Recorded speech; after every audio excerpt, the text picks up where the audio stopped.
हाँ जी, नमस्कार। कैसे हैं आप सभी? तो सभी एक बार फिर से स्वागत है मेजर कोचिंग क्लासेस की इस डिजिटल प्लेटफॉर्म पर। प्यारे साथियों, हमेशा की तरह आज हमारे साथ में वापस मारवाड़ वंश है और मारवाड़ वंश का एक वीडियो, एक लेक्चर आपके सामने अपलोड हो चुका है और जिसके अंदर कुछ राजा की चर्चा की थी और आज हम बात करेंगे राव सातल की। राव सातल की बात करेंगे तो चलेगा बिना समय गवाए सीधा चलते अपने टॉपिक की ओर। तो प्यारे साथियों, मैं बात करना चाहूंगा राव सातल देव के बारे में। तो देखो, पहला नाम आता है गुड़ला खां। गुड़ला खां, कहते हैं कि गुड़ला खां ने क्या किया था, 40 तीजड़ियां थी, 140 तीजड़ियां थी, उन्हें उठाकर लेकर गया था। उन्हें उठाकर लेकर गया तो वापस राव सातल देव ने क्या किया था, उन्हें छुड़ाया था। और कहते हैं उन तीजड़ियों को छुड़ाने के बाद में जो त्योहार मनाया जाता है उसे गुड़ला त्योहार कहते हैं। क्या कहते हैं? गुड़ला त्योहार। तो गुड़ला खां ने 140 तीजड़ियों का 140 तीजड़ियों का अपहरण किया था। अपहरण किया था। अपहरण का मतलब था किडनैप। क्या किया था? किडनैप किया था। 140 तीजड़ियों को किडनैप किया था, अपहरण किया था और अपहरण करने के बाद में क्या किया था, उन्हें वापिस छोड़ा था राव सातल ने। वो कहते हैं कि ये गुड़ला खां एक अजमेर का सेनापति था। ये भी लिख दो, गुड़ला खां ना, ये कहाँ का सेनापति था? अजमेर का सेनापति था। अजमेर का सेनापति गुड़ला खां। ओ ठीक है, चलो। अब गुड़ला खां ने जब अपहरण किया तो सातल देव के द्वारा छुड़ाया जाता है और जो त्योहार मनाया जाता है ना, वो त्योहार लिख दो गुड़ला त्योहार।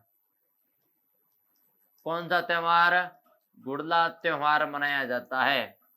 कब मनाया जाता है? गणगौर के आसपास। कब? गणगौर के आसपास। गणगौर में गीत किसके गाए जाते हैं? गिंदोली के। गिंदोली के गीत गाए जाते हैं। गणगौर में गिंदोली के गीत गाए जाते हैं। गिंदोली की कहानी मैंने आपको पूरी बता रखी है ना, तो उसी प्रकार से तो भैया गिंदोली के गीत गाए जाते हैं गणगौर में और गुड़ला त्योहार मनाया जाता है। ठीक है, तो कहते हैं कि भैया जब गुड़ला खां से युद्ध करते हैं, कोसाना का युद्ध होता है। कौन सा युद्ध होता है?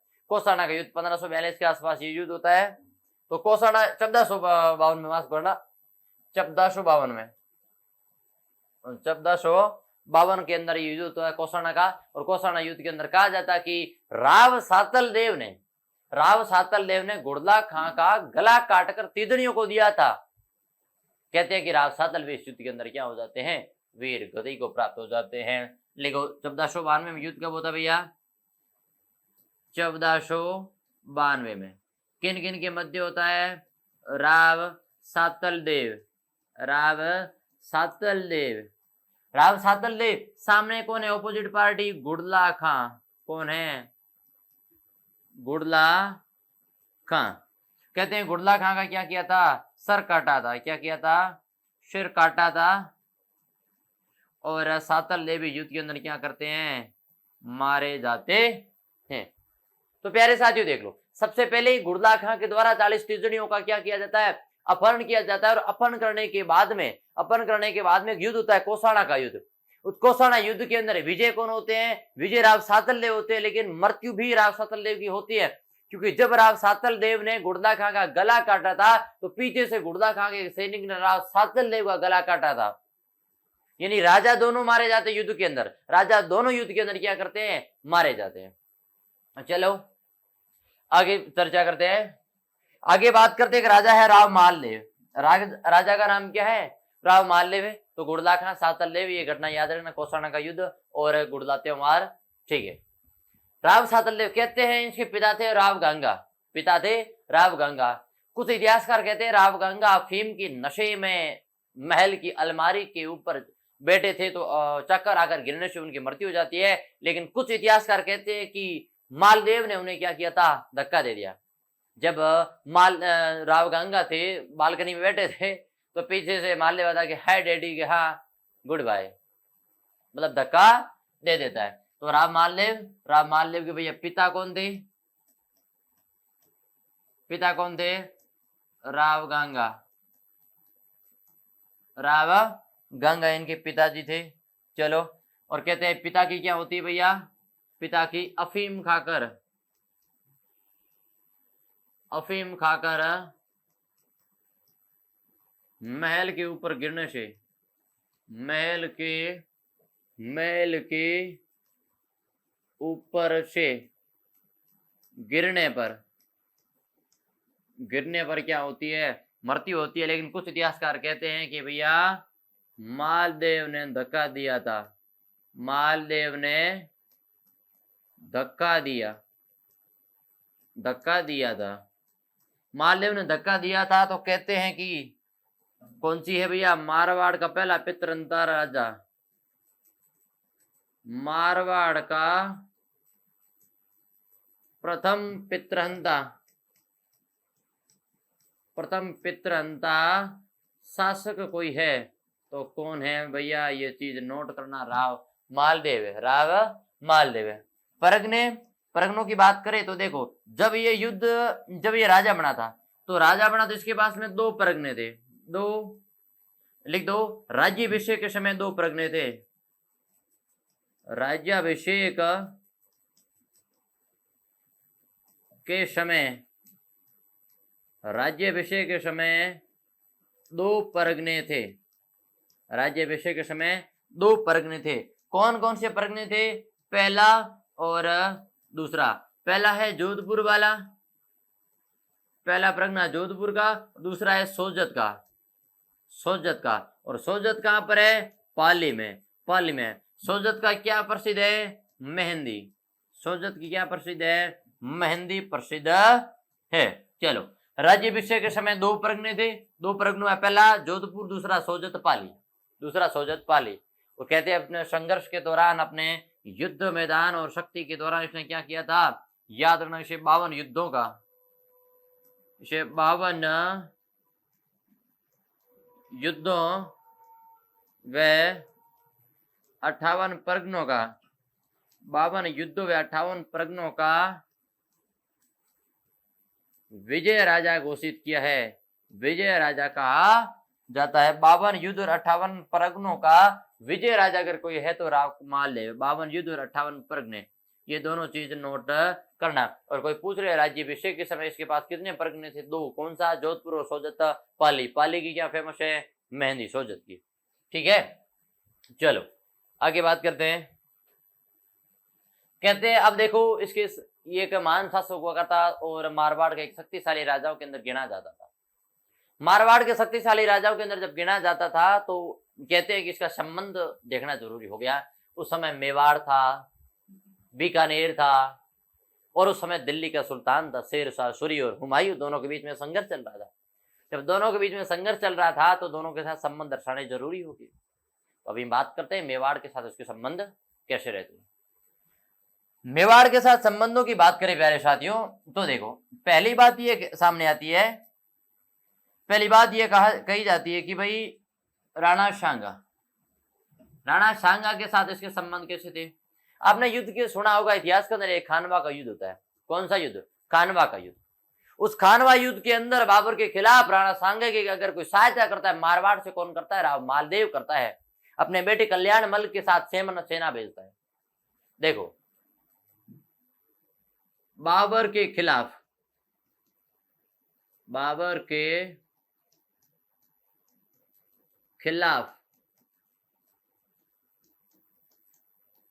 राणा सांगा की खानवा युद्ध में सहायता करता है। किस युद्ध में,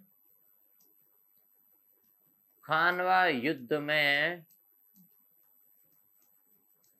सहायता करता है। खानवा युद्ध में राणा सांगा के सहायता करता है बाबर के खिलाफ। और खानवा युद्ध कब होता है, ये चीज अगर नोट करना चाहो तो आप कर सकते हैं। ये चीज अगर आप नोट करना चाहो तो कर सकते हैं भैया, खानवा का युद्ध कब हुआ था। तो खानवा के युद्ध की चर्चा करें। खानवा युद्ध कहते हैं, देखो, पहला युद्ध था पानीपत का, 21 अप्रैल 1526, 17 मार्च 1527, लिख दो, 17 मार्च 1527। विजय कौन होता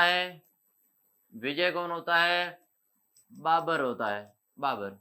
ठीक है, चलो अगली बात करते हैं कर्मावती। कर्मावती आपने नाम सुना होगा, विक्रमादित्य, और विक्रमादित्य की संरक्षिका थी रानी कर्मावती। जब रानी कर्मावती के साथ में गुजरात के एक राजा था बहादुर शाह, बहादुर शाह ने अभियान किया था, तो कहते हैं कि बहादुर शाह अभियान के खिलाफ इसने सहायता किससे मांगी थी?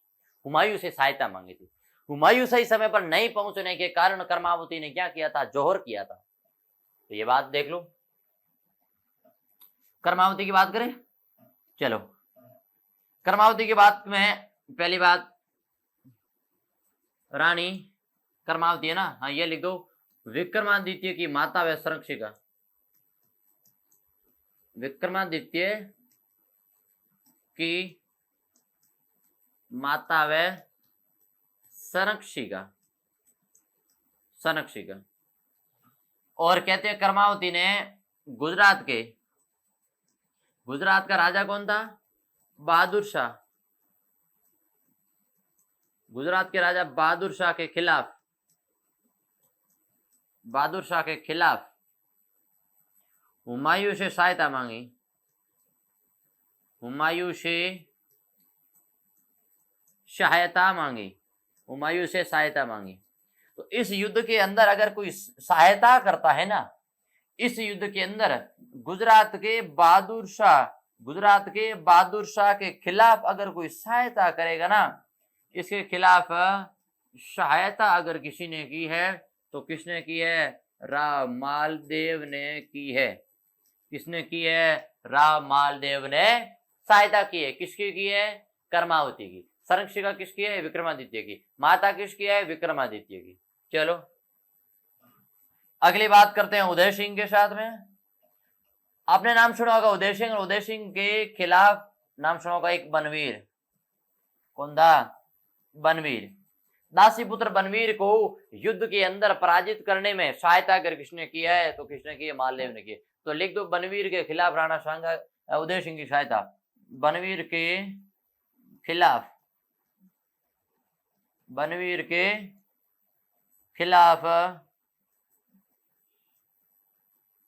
उदय सिंह की सहायता मालदेव ने की। किसने की? मालदेव ने की।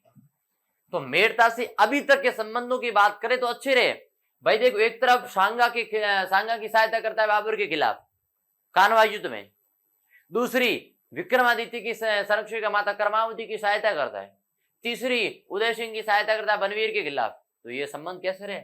अभी के वर्तमान के संबंध की बात करें ना, अभी के, तो स्टार लगाकर लिख सकते हैं हम, स्टार लगाकर लिख सकते हैं संबंध कैसे रहे अभी तक। तो अच्छे रहे हैं, अभी तक तो अच्छे रहे हैं। आगे देखो होता ही है, आगे देखो होता है क्या। चलो अब आपने एक नाम सुना होगा, हाँ ये पठान, ये पीछे रहेगा ना हमारे।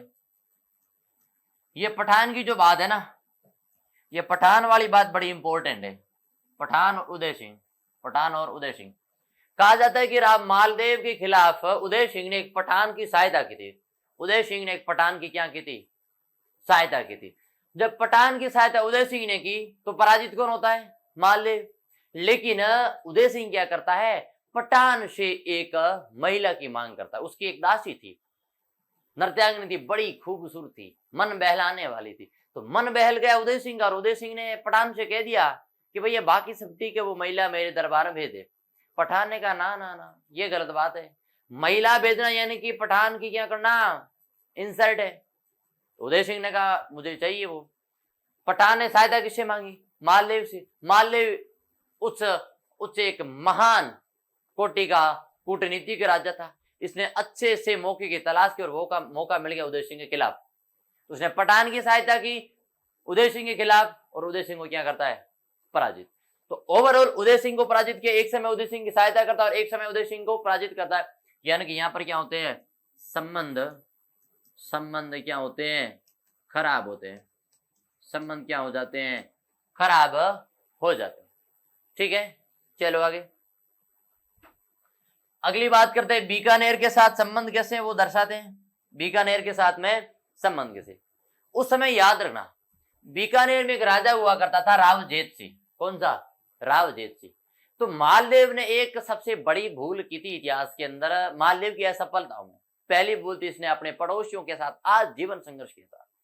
तो उसके पड़ोसी था बीकानेर, बीकानेर का राजा था रावजेतसी, और रावजेतसी पर क्या किया, मालदेव ने हमला किया। मालदेव ने जब हमला किया तो रावजेतसी पराजित होता है, और पराजित होकर क्या करता है, मारा जाता है। क्या करता है, रावजेतसी इस युद्ध के अंदर मारा जाता है। लेकिन रावजेतसी का कि बेटा है कल्याणमल, और उस समय दिल्ली का सुल्तान कौन था, उस समय दिल्ली का सुल्तान याद रखना कौन था, शेरशाह सूरी था। कौन था, शेरशाह सूरी। ये वही शेरशाह सूरी है जिसने निहत्थे शेर की हत्या की है। ये वही शेरशाह सूरी जिसके बारे में बाबर ने कहा था, इस चालाक अफगान से सावधान रहना, इसके माथे पर मुझे बादशाह की लकीरें दिख रही है। तो इसका बेटा लिख दो, रावजेतसी का पुत्र, रावजेतसी का बेटा, रावजेतसी का बेटा था। ये कहां पर जाता है, कल्याणमल, शेरशाह सूरी के पास में, शेरशाह सूरी के पास में सहायता हेतु जाता है, सहायता हेतु जाता है। अभी ये जो पीछे चीज पड़ी है ना, मेवाड़ के साथ संबंध, चित्तौड़ में बीकानेर के साथ संबंध, ये बातें उस युद्ध की बैकग्राउंड है, ये उस युद्ध के बैकग्राउंड है। कौन सा युद्ध है, याद रखना, मैं मुट्ठी भर बाजरे के लिए हिंदुस्तान की बादशाह खो बैठता, ये गिरी सुमेल युद्ध की बात की जाती है। उससे पहले की ये जो घटनाएं हैं वो घटित होती है। तो बीकानेर के साथ संबंध ओवरऑल कैसे रहे भैया, बीकानेर के साथ भी संबंध कैसे रहे हैं, खराब। कैसे रहे हैं, खराब। अब संबंध आते हैं मेड़ता के साथ में। किसके साथ में, मेड़ता नागौर। तो मेड़ता में राजा था वीरमदेव। राजा कौन था, वीरमदेव। वीरमदेव राजा और मालदेव के बीच में एक हाथी था, दरिया जोश। दरिया जोश हाथी को लेकर क्या होता है, संघर्ष होता है। तो लिख दो, दरिया जोश हाथी को लेकर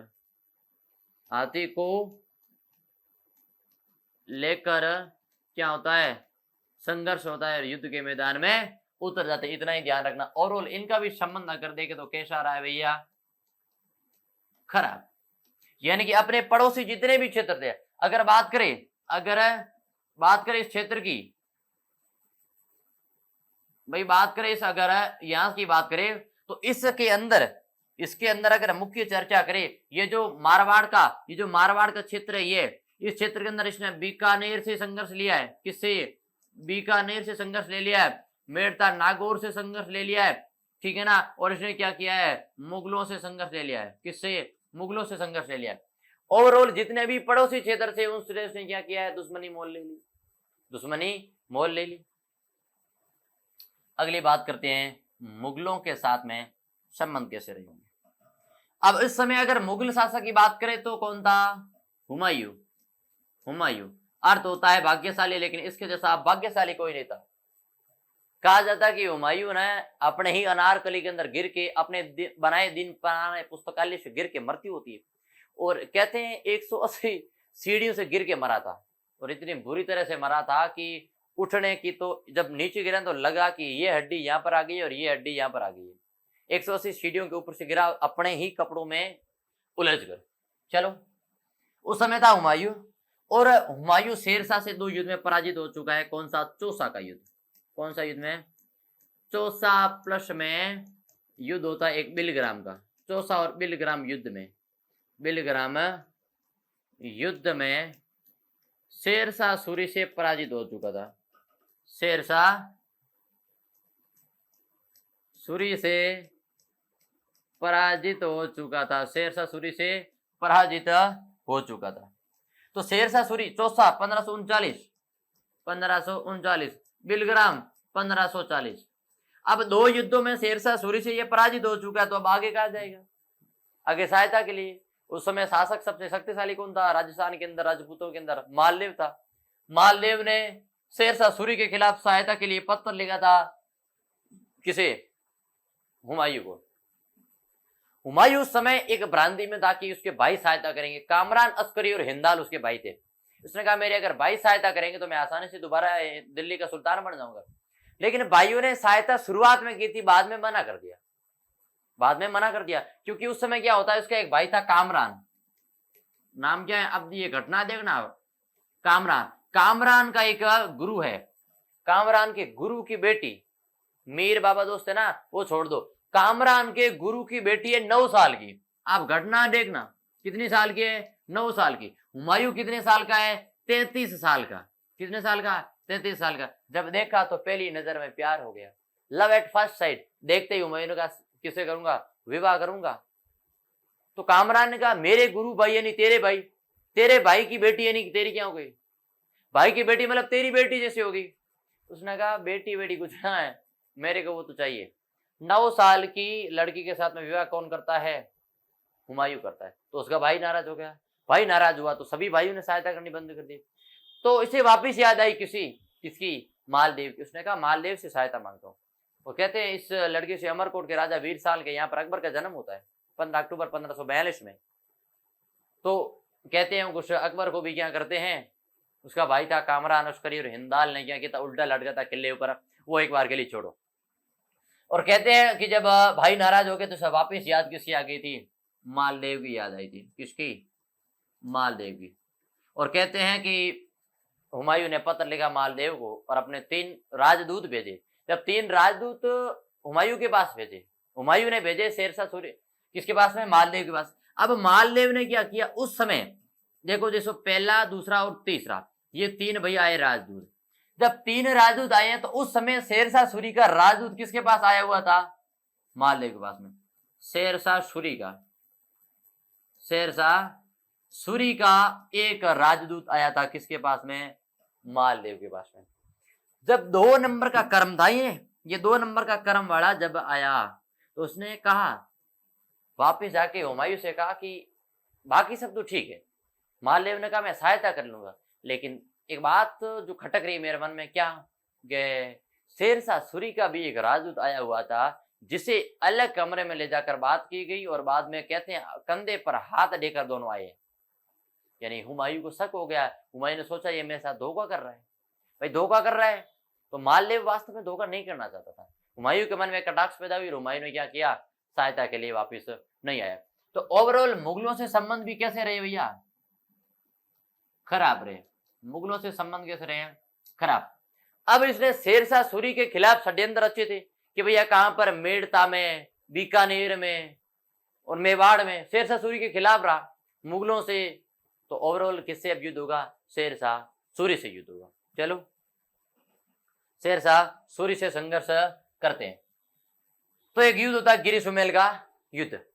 गिरी सुमेल युद्ध की बात करते हैं ना, चलो मुख्य मुख्य जितनी भी घटनाएं उन सभी घटनाओं की बात करते हैं। प्यारे साथियों, सबसे पहले याद रखना गिरी सुमेल युद्ध उस समय, देखो अलग अलग 2 पार्ट बना दो, 2 अलग अलग पार्ट बना दो। ये अब इसके अंदर लिखते जाओ, एक तरफ कौन है दूसरी तरफ कौन है। इधर देखो, इधर है शेरशाह सूरी, इधर कौन है, शेरशाह सूरी। शेरशाह सूरी की सहायता कौन कर रहा है, बीकानेर का कल्याणमल, बीकानेर का कल्याणमल, मेवाड़ का उदय सिंह, मेवाड़ का भी उदय सिंह, मेवाड़ का उदय सिंह सहायता कर रहे हैं। भाई इधर कौन है, इधर कौन है, इधर याद ध्यान रखना कौन है, मालदेव है। कौन है, मालदेव। और ये मालदेव के 2 क्या हैं, सेनापति। क्या है, सेनापति। चलो अब देखो थोड़ा सा पीछे जाते हैं, थोड़ी सी घटना को जानते हैं कि भैया हुआ क्या, हुआ क्या। कहते कि शेरशाह सूरी ने कहा कि भैया इसे गुप्तचर बड़े खुफिया थे, बड़े तकड़े थे, बड़ी शानदार मजबूत स्थिति में थे। तो कहते हैं गुप्तचरों ने ये बात पता लगाई कि आज तक मालदेव के सामने जो भी आए ना 52 युद्ध जीते हैं। मालदेव ने कितने युद्ध जीते हैं, 52 युद्ध। और 52 युद्ध जीतने के बाद में भी क्या हुआ है, विजय हुआ। जिसके सामने युद्ध लड़ाना, जो इसके सामने इसने पटक पटक के धोया।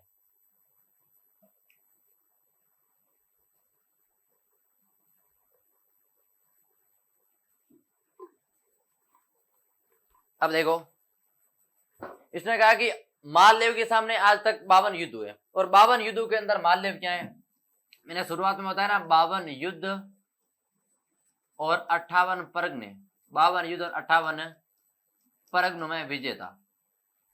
तो शेरशाह सूरी ने कल्याणमल से कहा भाई मेरे को क्यों फंसा दिया फालतू में इस डाके के सामने। तो चलो शेरशाह सूरी ने क्या किया, कूटनीति का सहायता लिया। किसका, कूटनीति का। और इसने एक चाल चली, इसने अपने कुछ सैनिक थे, उन सैनिकों को कहा कि एक काम करो, तुम ढाल, ढाल समझो ना, इस प्रकार की ढाल बनी होती गोल, और ये यहाँ पर एक अता उता पकड़ने के लिए, जब तलवार चलाए जाते हैं, तलवार से बचने के लिए जो शस्त्र यूज किया जाता है हाथ के चारों तरफ, वो ढाल होती है। तो उसने कहा क्यों ना ढाल और तलवार बेच के आओ।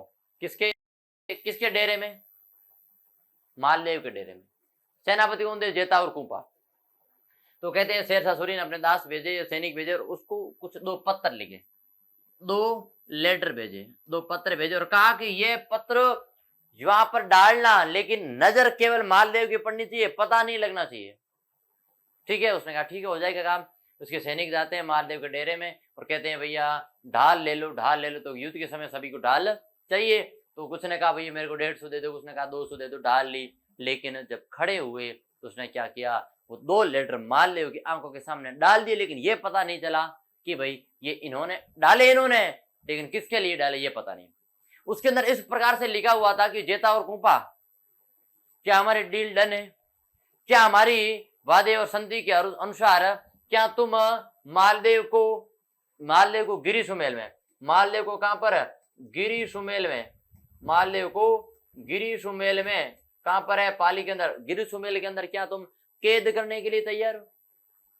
इस प्रकार से लिखा था कि लेटर लिखा जेता और कुंपा को, मिले किसको, मालदेव को, और पता नहीं चले कि भैया ये जानबूझकर एक चाल चली। तो मालदेव कान का कच्चा शासक था और मालदेव ने क्या किया, अपने सेनापतियों पर विश्वास जताया नहीं और अपने आसपास के सामंत थे उन्हें कहा कि सैनिक वापस ले चलो, युद्ध नहीं करेंगे। जब ये बात जेता और कुंपा को पता चली तो जेता और कुंपा ने कस्में खाई। उन्होंने कहा हमने ये बात नहीं की है, हम ये युद्ध लड़ेंगे बहुत शानदार तरीके से, किसी भी प्रकार का विश्वासघात नहीं है। ये बात मालदेव नहीं मानता है और कहते हैं कि आसपास के सामंतों ने इन्हें धिक्कारा और कहा कि तूने आज जीवन जिसका नमक खाया उस नमक हलाली की, और आज तुमने क्या किया, जिस थाली में खाया उसी थाली में छेद किया। तो जेता और कुंपा को ये बात बड़ी दिल पर लगी। उन्होंने कहा कि जो हमारे ऊपर क्लेम लगा है, जो कलंक लगा है, जो दाग लगा है, जो धब्बा लगा है, उस धब्बा को क्या करेंगे, निकालेंगे। और कहा जाता है कि शेरशाह सूरी की 40,000 सैनिक, 40,000 फौज के सामने जेता और कुंपा क्या करते हैं, अपनी 12,000 फौज के साथ लड़ते हैं, 12,000 फौज के साथ में लड़ते हैं। और एक बार के लिए शेरशाह सूरी के दांत खट्टे किए थे, पराजय की स्थिति में आ चुके थे। तभी जलाल खां जलवानी, ये नाम याद रखना, ये इसने क्या की थी, अपनी ताजा मतलब फ्रेश जो सैनिक थे ना, उस सैनिक टुकड़ी आई और टुकड़ी आके क्या किया, युद्ध किया। इस युद्ध के अंदर क्या करते हैं, शेरशाह सूरी युद्ध के अंदर क्या होता है,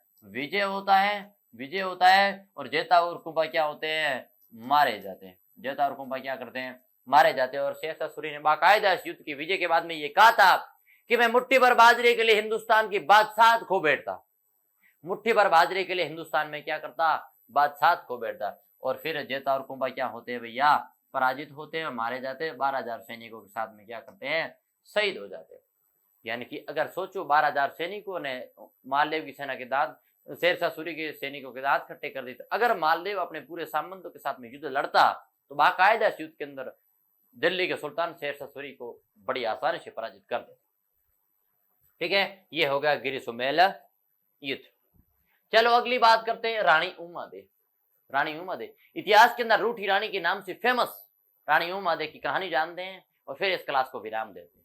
ठीक है, चलो रानी उमादेव की बात करते हैं। तो ये कौन थी भैया, मालदेव की पत्नी थी। कौन थी भैया, मालदेव की रानी थी, मालदेव की रानी थी। जैसलमेर के राजा लोनगढ़ की पुत्री, जैसलमेर के राजा, जैसलमेर की राजकुमारी, जैसलमेर की राजकुमारी। ठीक है, अब पूरी घटना जान लो एक बार के लिए। कहा जाता है कि जब विवाह होता है, जब रानी उमादेव और मालदेव का विवाह होता है, तो मालदेव बड़ा खूबसूरत बंदा था और बड़ी शान और शौकत के साथ में बारात लेकर जैसलमेर के राजा लूणकर्ण के पास में आया था। और वहां पर क्या होता है कि जो डेरा होता है ना, कहते हैं जो हमारे भाषा में कहते हैं ना, पावना प्रस्थान होते हैं ना, पावना जब आगमन होती है तो उस भाग को जहाँ ठहरते उस भाग को डेरा कहा जाता है। उस डेरे में महिलाएं उस बींद को देखने जाती है। तो जब महिलाएं बींद को देखने गई तो रानी उमा देवी की मन में भी एक इस प्रकार से बन गया कि मेरे मालदेव को एक बार देखना चाहिए। मालदेव को ऊपर झरोके से देख कर आती है और कहते हैं जब वापिस आती है ना, जब झरोके के अंदर देखने जा रही थी तब बीच में जो सीढ़ियां बनी है, बीच में जो ऊपर जाने के लिए सीढ़ियां बनी, तो यहाँ एक क्या था, यहाँ एक गेट लगा था, यहाँ एक गेट लगा था और गेट के अंदर कुछ बातें हो रही थी। उस बातों को सुना और बातों को सुन के क्या हुआ कि क्यों ना मैं क्या करूं, राव मालदेव की सहायता करूं। इस बातें हो रही थी, राव लूणकर्ण ने कहा था कि एक बार अगर मालदेव क्या करे आ जाए ना फेरे खाने, तो मैं वहीं पर मालदेव की हत्या कर दूंगा, यानी अपने बेटी का सुहाग अपने हाथों से उजाड़ दूंगा। तो ये बात उसकी माता जी कह रही थी, आपकी बेटी का होने वाला पति है। उसने कहा पति है तो है, मुझे मालदेव को क्या करना है, मारना है। ये बात जब उमादेव को पता चली तो उमादेव ने सोचा कि एक तरफ पिता, एक तरफ होने वाला पति। अब बात बड़ी गंभीर थी। फिर कहते हैं जब मालदेव आता है युद्ध मैदान, मालदेव आता है और कहते हैं कि जब हमारी भाषा में कहते हैं जब पत्नी से पहली बार मिलन होता है ना, उस मिलन के दौरान जब मालदेव आता है पत्नी से, जब वो रात थी जब मालदेव रानी उमादेव से मिलने आए थे महल में, जब मिलने आए तो रानी उमादेव तैयार हो रही थी तो शराब पीकर आए थे मालदेव, शराब पीकर आए तो उसने कहा था कि उमादेव कहाँ पर है, मुझे मिलना है और फर्स्ट टाइम। तो उमादेव ने कहा मैं तैयार हो रही हूँ। ये बात किसे कही, भारमली। भारमली कौन है, ये उमादेव की मित्र है, उमादेव की सहपाठी है, पूरी ध्यान रखना, सहपाठी भी है, दासी भी है, और एक और लिखूंगा खूबसूरत भी है, ठीक है ना, खूबसूरत भी है। अब देखो जब भारमली ये बात माल्य को कहने जा रही थी तो माल्य को लगा यही सज धज के आ रही, तैयार हो रखी है। तो कहते हैं राव माल्य ने भारमली के साथ में शारीरिक संबंध बना दिए। जो संबंध रानी उमादेव के साथ में बनाने थे वो उसने भारमली के साथ में बना दिए। और जब ये बात उमादेव को पता चली तो उमादेव ने कह दिया कि जो पति मेरा इंतजार नहीं कर सकता उसके लिए मैं इंतजार नहीं करूंगी। वो कहते हैं कि रानी उमादेव उस समय से क्या हो जाती है, रूठ जाती है। क्या होती है, रूठ जाती है। रूठ जाने का इतिहास में रूठी रानी के नाम से फेमस होती है। रूठी रानी के नाम से क्या हो जाती है, प्रसिद्ध हो जाती है। रूठी रानी के नाम से प्रसिद्ध हो जाती है। जब रूठ जाती है आजीवन मालदेव का मुख नहीं देखती है। तो मालदेव की बहुत सारी पत्नियां थी, मालदेव अपना जीवन बिता रहा था। और कहते हैं कि एक बार किसी ने मालदेव की जो पत्नी थी उमादेव ने मना करके राजी करके वापस लेकर आते हैं। उस समय एक कवि हुआ करते थे आसानंद। तो दरबार के अंदर दूसरी भी रानियां थी ना, दूसरी रानी उनका अगर भार आ गई और शायद विवाह कर देता, भारमली से विवाह कर देता है, भारमली से विवाह करता, ठीक है, ये चीज ध्यान रखना। कौन करता है, मालदेव भारमली से विवाह करता है। तो आसानंद नाम का एक कवि था।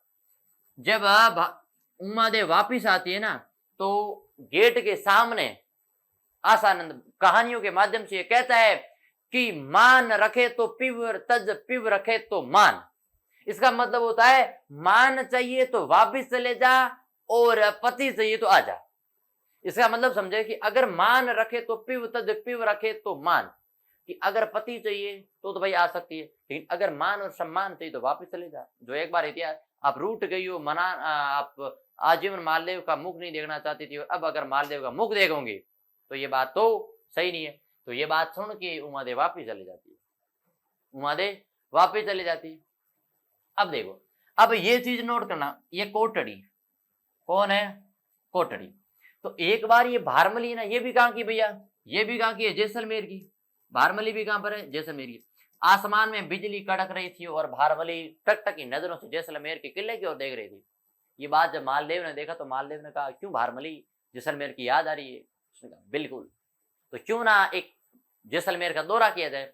उसने कहा मैं जैसलमेर चली जाऊंगी, लेकिन जैसलमेर के राजा मेरे को सम्मान नहीं करेंगे, क्योंकि मेरी वजह से उनकी राजकुमारी का घर है ना वो तितर बितर हो गया, बिखर गया है। उसने कहा जैसलमेर वालों की इतनी औकात। मालदेव ने पत्र लिखा बाकायदा, उसमें लिखा कि अगर भारमली के खिलाफ किसी ने आंख भी उठाई ना उसकी टांगे छोड़ दूंगा। तो जब भारमली जाती है कहां पर? जैसलमेर। और जैसलमेर जाती है तो वहां की जो स्थानीय रानियां थी उसने कहा, अब देखो, जब भारमली जाती कहां पर? जैसलमेर। जैसलमेर उस समय जो राजा थे ना, उस राजा की 3 पत्नियां थी। 3 पत्नियां थी, 1 2 और 3। ये तो 2 नंबर की पत्नी थी ना, उसे शक था कि मेरा पति भी कहां है? बाउंड्री लाइन पर है। भारमली एक को तो हिट विकेट, एक तो स्टंप आउट कर चुकी है, किसे भैया?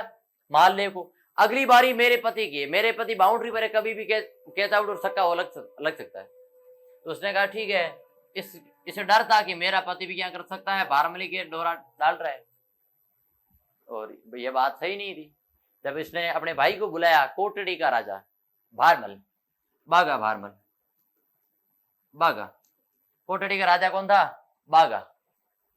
तो कोटड़ी के राजा को बुलाया और कहा गया तो बहन की सहायता करो, तो वापिस आता है वो। और आपको पता है कि जब ये बागा जैसलमेर के किले पर आता है तो वापिस रवाना होता है ना, तो कहते हैं कि हमारे मेहमानों को वापिस पहुंचाने के लिए हम गेट तक जाते हैं। तो जब बागा रवाना हो जाता है, बागा जल्दी से आके ऊंट पे बैठ जाता है और वेट कर रहा है। तो उसकी जो बहन थी ना, उसने कहा मैं आ रही हूँ, तैयार हो रही हूँ। इतने कहते कहते उसने भारमली से कह दिया कि भारमली जा, एक मेरा भाई है वो तिलक निकाल के आ जा। जब भारमली तिलक निकालने जाती है बागा की, तो बागा उसे क्या करता है? उठा कर लेकर जाता है, उठा ले जाता है ऊंट पर बैठा के। और याद रखना, जैसलमेर से कोटड़ी, जैसलमेर टू कोटड़ी। अब कहानी में ट्विस्ट देखना, जैसलमेर से कोटड़ी जाता है ना, तो कोटड़ी के राजा कौन था? बागा। बागा। और बागा से प्रेम कौन करने बैठ जाती है? भारमली।